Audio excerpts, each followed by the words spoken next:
Chapter 34. Mrs. John Dashwood had so much confidence in her husband's judgment that she waited the very next day both on Mrs. Jennings and her daughter, and her confidence was rewarded by finding even the former, even the woman with whom her sisters were staying, by no means unworthy her notice. And as for Lady Middleton, she found her one of the most charming women in the world. Lady Middleton was equally pleased with Mrs. Dashwood. There was a kind of cold-hearted selfishness on both sides which mutually attracted them, and they sympathized with each other in an insipid propriety of demeanor and a general want of understanding. The same manners, however, which recommended Mrs. John Dashwood to the good opinion of Lady Middleton did not suit the fancy of Mrs. Jennings, and to her she appeared nothing more than a little proud-looking woman of uncordial address, who met her husband's sisters without any affection, and almost without having anything to say to them, for of the quarter of an hour bestowed on Berkeley Street she sat at least 7 minutes and a half in silence. Eleanor wanted very much to know, though she did not choose to ask, whether Edward was then in town, but nothing would have induced Fanny voluntarily to mention his name before her, till able to tell her that his marriage with Miss Morton was resolved on, or till her husband's expectations on Colonel Brandon were answered, because she believed them still so very much attached to each other that they could not be too sedulously divided, in word and deed, on every occasion. The intelligence, however, which she would not give, soon flowered from another quarter. Lucy came very shortly to claim Eleanor's compassion on being unable to see Edward, though he had arrived in town with Mr. and Mrs. Dashwood.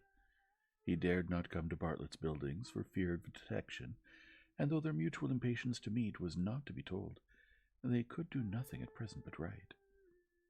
Edward assured them himself of his being in town within a very short time by twice calling in Berkeley Street.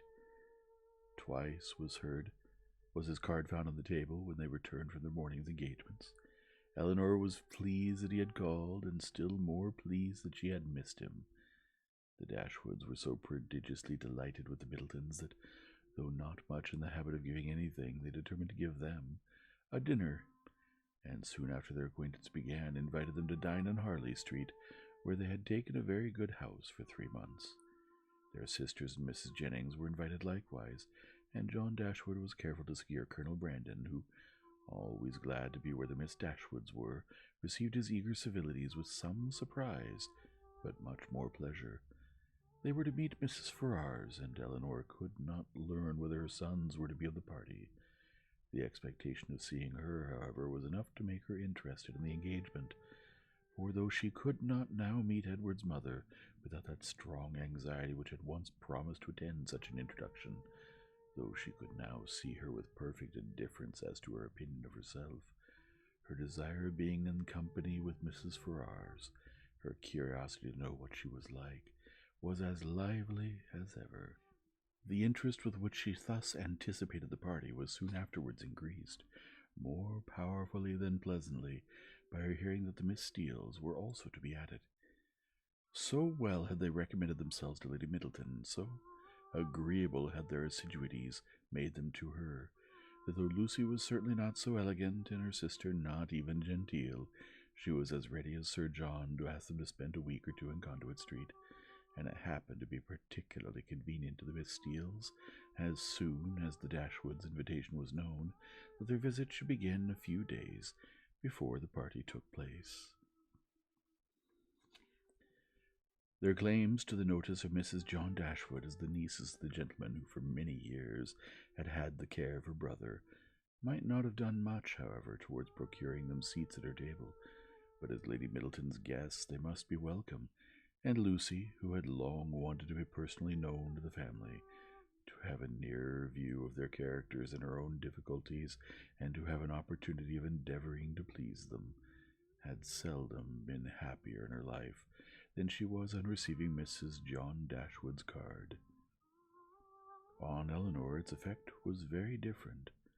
She began immediately to determine that Edward, who lived with his mother, must be asked as his mother was to a party given by his sister, and to see him for the first time, after all that passed, in the company of Lucy. She hardly knew how she could bear it.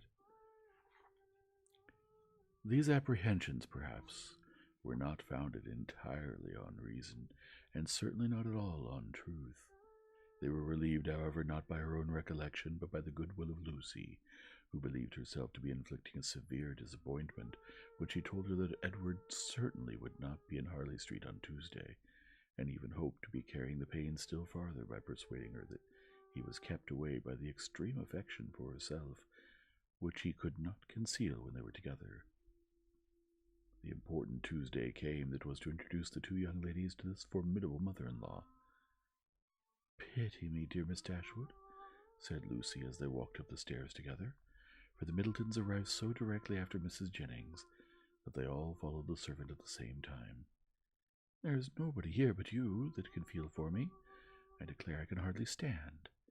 Good gracious, in a moment I shall see the person that all my happiness depends on. That is to be my mother." Elinor could have given her immediate relief by suggesting the possibility of its being Miss Morton's mother rather than her own, whom they were about to behold, but instead of doing that, she assured her, and with great sincerity, that she did pity her, to the utter amazement of Lucy, who, though really uncomfortable herself, hoped at least to be an object of irrepressible envy to Elinor. Mrs. Ferrars was a little, thin woman, upright even to formality in her figure, and serious even to sourness in her aspect. Her complexion was sallow, and her features small, without beauty, and naturally without expression, but a lucky contraction of the brow had rescued her countenance from the disgrace of insipidity by giving it the strong characters of pride and ill nature. She was not a woman of many words, for, unlike people in general, she proportioned them to the number of her ideas, and of the few syllables that did escape her, not one fell to the share of Miss Dashwood, whom she eyed with the spirited determination of disliking her at all events. Elinor could not now be made unhappy by this behavior. A few months ago it would have hurt her exceedingly, but it was not in Mrs. Ferrars's power to distress her by it now, and the difference of her manners to the Miss Steeles, a difference which seemed purposely made to humble her more, only amused her. She could not but smile to see the graciousness of both mother and daughter towards the very person, for Lucy was particularly distinguished, whom of all others, had they known as much as she did, they would have been most anxious to mortify, while she herself, who had comparatively no power to wound them, sat pointedly slighted by both. But while she smiled at a graciousness so misapplied, she could not reflect on the mean-spirited folly from which it sprung, nor observe the studied intentions with which the Miss Steeles courted its continuance, without thoroughly despising them, all four. Lucy was all exultation on being so honorably distinguished, and Miss Steele wanted only to be teased about Dr. Davies, to be perfectly happy. The dinner was a grand one. The servants were numerous, and everything bespoke the mistress' inclination for show, and the master's ability to support it, in spite of the improvements and additions which were making to the Norland estate, and in spite of its owner having once been within some £1,000 of being obliged to sell out at a loss. Nothing gave any symptom of that indigence which he had tried to infer from it. No poverty of any kind, except of conversation, appeared, but there the deficiency was considerable. John Dashwood had not much to say for himself that was worth hearing, and his wife had still less. But there was no peculiar disgrace in this. It was very much the case with the chief of their visitors, who almost all labored under one or other of these disqualifications for being agreeable: want of sense, either natural or improved, want of elegance, want of spirits, or want of temper. When the ladies withdrew to the drawing-room after dinner, this poverty was particularly evident, for the gentlemen had supplied the discourse with some variety, the variety of politics, enclosing land, and breaking horses. But then it was all over, and one subject only engaged the ladies till coffee came in, which was the comparative heights of Harry Dashwood and Lady Middleton's second son William, who were nearly of the same age. Had both the children been there, the affair might have been determined too easily by measuring them at once, but as Harry only was present, it was all conjectural assertion on both sides, and everybody had a right to be equally positive of their opinion, and repeated over and over again, as often as they liked. The party stood thus. The two mothers, though each really convinced that her own son was the tallest, politely decided in favor of the other. The two grandmothers, with not less partiality but more sincerity, were equally earnest in support of their own descendant. Lucy, who was hardly less anxious to please one parent than the other, thought the boys were both remarkably tall for their age, and could not conceive that there could be the smallest difference in the world between them, and Miss Steele, with yet greater address, gave it as fast as she could in favor of each. Eleanor, having once delivered her opinion on William's side, by which she offended Mrs. Ferrars and Fanny still more, did not see the necessity of enforcing it by any farther assertion, and Marianne, when called on for hers, offended them all by declaring that she had no opinion to give, as she had never thought about it. Before her removing from Norland, Eleanor had painted a very pretty pair of screens for her sister-in-law, which, being now just mounted and brought home, ornamented her present drawing-room, and these screens, catching the eye of John Dashwood on his following the other gentlemen into the room, were officiously handed to him by Colonel Brandon for his admiration. "These are done by my eldest sister," said he, "and you, as a man of taste, will, I dare say, be pleased with them. I do not know whether you have ever happened to see any of her performances before, but she is in general reckoned to draw extremely well." The colonel, though disclaiming all pretensions to connoisseurship, warmly admired the screens, as he would have done anything painted by Miss Dashwood, and on the curiosity of the others being of course excited, they were handed round for general inspection. Mrs. Ferrars, not aware of their being Eleanor's work, particularly requested to look at them, and after they had received gratifying testimony of Lady Middleton's approbation, Fanny presented them to her mother, considerately informing her at the same time that they were done by Miss Dashwood. Said Mrs. Ferrars. "Very pretty," and without regarding them at all, returned them to her daughter. Perhaps Fanny thought for a moment that her mother had been quite rude enough, for, colouring a little, she immediately said, "They are very pretty, ma'am, aren't they?" But then again, the dread of having been too civil, too encouraging herself, probably came over her, for she presently added, "Do you not think they are something of Miss Morton's style of painting, ma'am? She does paint most delightfully. How beautiful her last landscape is done." "Beautifully indeed. But she does everything well." Marianne could not bear this.